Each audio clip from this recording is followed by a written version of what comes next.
শুধুই বলে যায়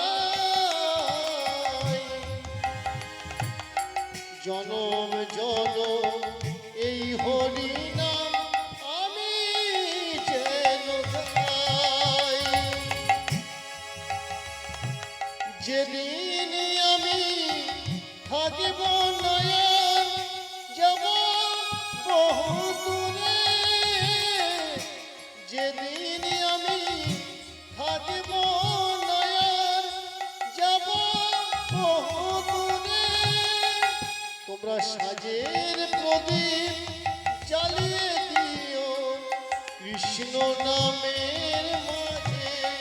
তোমরা সাজের প্রদীপ জ্বালিয়ে দিও কৃষ্ণ নামের মাঝে।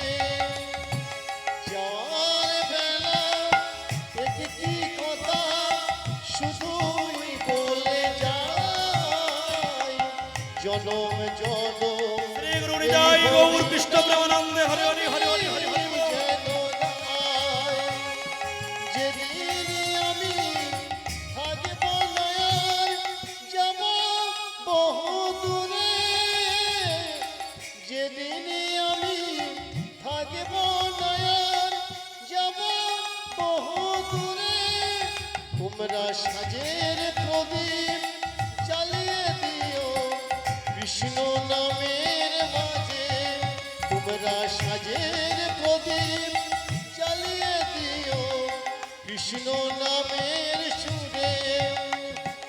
আমি চলে যাই, আমি চলে যাই, আমি চলে যাই। বলো রাধা রানী কি জয়, মদন মোহন কি বৃন্দাবন ধাম কি জয়। হরি সভা কি। জয়। পিছনে ঝোলাটা কাঁধে করে নিয়ে সেই জমিদার অহংকারী ব্যক্তি ঝোলা, সাধুগুরু বৈষ্ণবের ঝোলা মাথায় করে নিয়ে যাচ্ছে।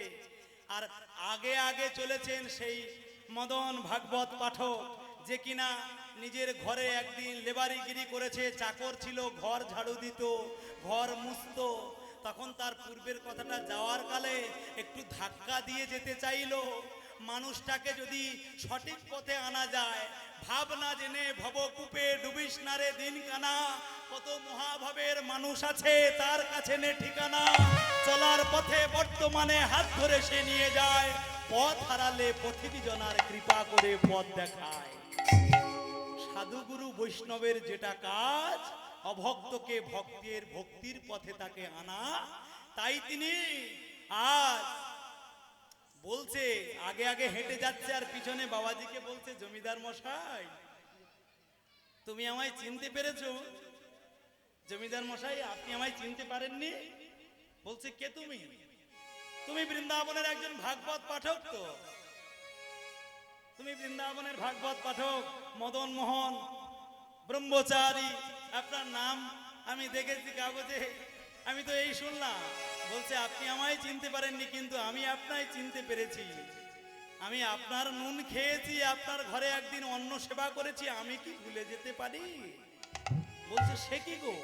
ঝোলাটা মাথায় করে নিয়ে যেতে যেতে হঠাৎ ছুটতে গিয়ে আগে গিয়ে পথ আগলে দাঁড়িয়েছে। তুমি কে? সত্য করে তোমার পরিচয় দাও বাবাজি, তুমি কে গো? বলো না, তুমি কে বলো? মদন মোহন ব্রহ্মচারী ভাগবত পাঠক তখন বলছে, তুমি আমায় চিনতে পারোনি? আমি তোমার ঘরের লেবার ছিলাম, ঘর ঝাড়পোছ করতাম, ডাল আলু ভাতে খেয়ে মানুষ হয়েছি। আর তোমরা স্বামী স্ত্রীতে উপরে বসে বলছে, আর তুমি ও কথা বলো না, পুরানো দিনের দুঃখ, তুমি পুরানো দিনের কথা আমায় বিবেকে ধাক্কা দিয়ে আমার মনে তুমি যন্ত্রণা দিও না। ঝোলাটা রেখে দিয়ে জমিদার ভাগবত পাঠকের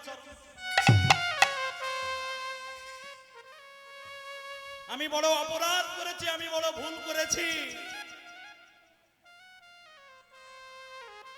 ওগো ভাগবত পাঠক, ওগো বাবাজি, আমি তোমার চরণে বড় ভুল করেছি। আমি যদি না জেনে তোমার চরণে কিছু ভুল করে থাকি, তুমি নিজ গুণে কৃপা করে তুমি আমায় ক্ষমা করো।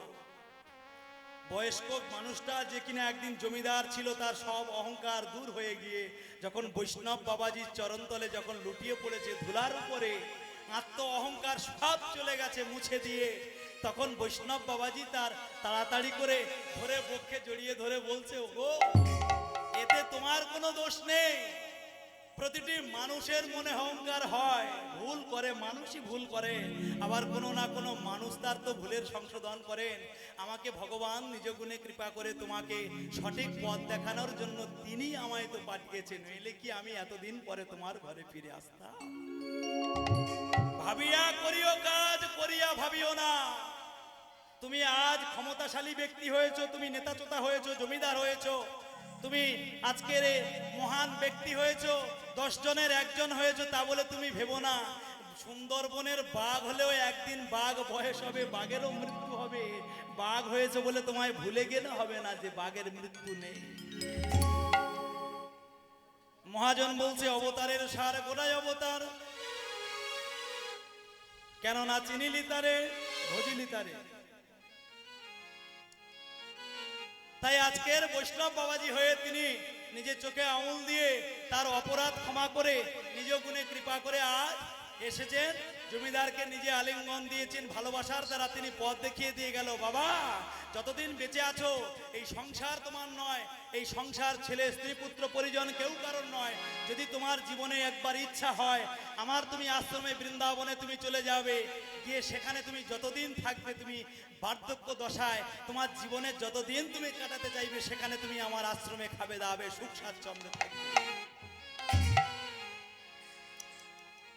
ওগো এত বড় পৃথিবীতে, ও দয়াল এত বড় পৃথিবীতে তুমি আমার ঠিকানা। দয়াল পথ চিনি না, আমি পথ জানি না। দয়াল পথ চিনি না, আমি পথ জানি না। এত বড় বিশ্ব মাঝে, এত বড় বিশ্ব মাঝে তুমি আমার ঠিকানা। দয়াল পথ চিনি না, আমি পথ জানি না। দয়াল হৃদয় গৌর প্রেমানন্দ হরি হরি হরি হরি বল। পথ জানি না, এত বড় পৃথিবীতে, এত বড় পৃথিবীতে দয়াল পথ চিনি না। দয়াল আমি পথ জানি না, দয়াল পথ চিনি না, আমি পথ জানি না। নদী আতে শ্রী গৌরাঙ্গ, ওহে দয়াময় তুমি অযোধ্যাতে রাম। নদী আতে শ্রী গৌরাঙ্গ, অযোধ্যাতে রাম। আবার পুরী ধামে জগন্নাথ, পুরী ধামে জগন্নাথ, তুমি পুরী ধামে জগন্নাথ, পুরী ধামে জগন্নাথ। আর পুরী ধামে জগন্নাথ। বৃন্দাবনে শ্যাম পথ চিনি না, আমি পথ জানি না। দয়াল পথ চিনি না, আমি পথ জানি না। দয়াল পথ চিনি না, আমি পথ জানি না। দয়াল পথ চিনি না, আমি পথ জানি না। মিডার কাছে গিরিধারী, ওহে দয়াময় মিডার কাছে গিরিধারী, তুমি রাধার বংশীধারী। মিডার কাছে গিরিধারী, রাধার বংশীধারী। তুমি মীরার কাছে গিরিধারী, রাধার বংশীধারী। আবার সুদামার প্রাণ সখা, সুদামার প্রাণ সখা হরি দাসের বাকি বিহারী। আর সুধামার প্রাণের সখা, সুধামার প্রাণের সখা, আবার বংশীধারী। আমি কি নামে ডাকিব তোমায়, কি নামে ডাকিব তোমায়, তাও জানি না। দয়াল পথ চিনি না, দয়াল পথ জানি না। দয়াল পথ চিনি না, দয়াল পথ জানি না। দয়াল পথ চিনি না, আমি পথ জানি না। দয়াল পথ চিনি শ্রী গুরু হৃদয় গৌর কৃষ্ণ প্রেমানন্দ হরি হরি হরি হরি বল।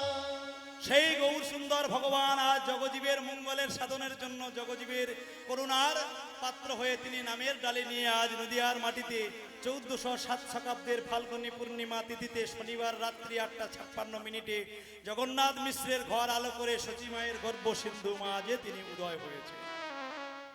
কি বাবা, মহাপ্রভু সচিমায়ের গর্ভ সিন্ধু মাঝে উদয় হয়েছে তো নাকি? বলছে ভগবান তিনি অজনী সম্ভবা, ভগবান কোনো মাতৃগর্ভে জন্ম নেয় না, কিন্তু কলির ভগবান যিনি গৌর সুন্দর, যাকে আমরা আমাদের আরাধ্য, আমাদের জগৎ পিতা, সংসারের কর্তা, সংকীর্তনের চূড়ামণি, তিনি কিন্তু মায়ের গর্ভে তিনি জন্ম নিয়েছিলেন। কি বাবা, গৌর সুন্দর মায়ের গর্ভে তিনি জন্ম নিয়েছিলেন। জানলাম কিভাবে? কি গো, কটা বাজে দাদা?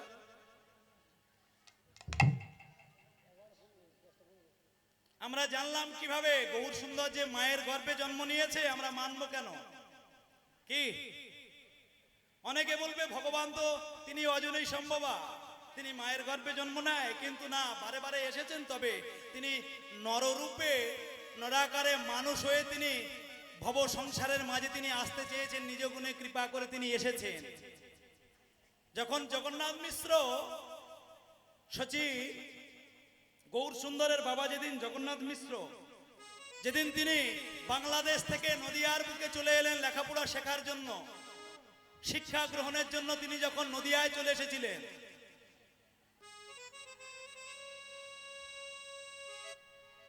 শিক্ষা গ্রহণের জন্য বাংলাদেশ থেকে নদিয়ার বুকে এসে জগন্নাথ মিশ্র কিন্তু বিশাল পাণ্ডিত্য অর্জন করেছিলেন। বাবা, বিশাল পাণ্ডিত্য অর্জন করেছিলেন তিনি। সবাই বলেছিল, উপাধি পেয়েছিলেন, পুরস্কার পেয়েছেন। তো এহেন ছেলেকে দেখে মুগ্ধ হয়ে শচীদেবীর বাবা নীলাম্বর চক্রবর্তী, নাকি নীলাম্বর চক্রবর্তী শচীর জন্য এহেন সুন্দর একটা পাত্র ঠিক করলো, যে নবদ্বীপের বুকে যে বড় পাণ্ডিত্য অর্জন করেছে, এমন ছেলের সঙ্গে যদি আমার মেয়ের বিয়ে দিতে পারতাম, তাহলে আমি পিতা হয়ে সৎপাত্রে কন্যা দান করলে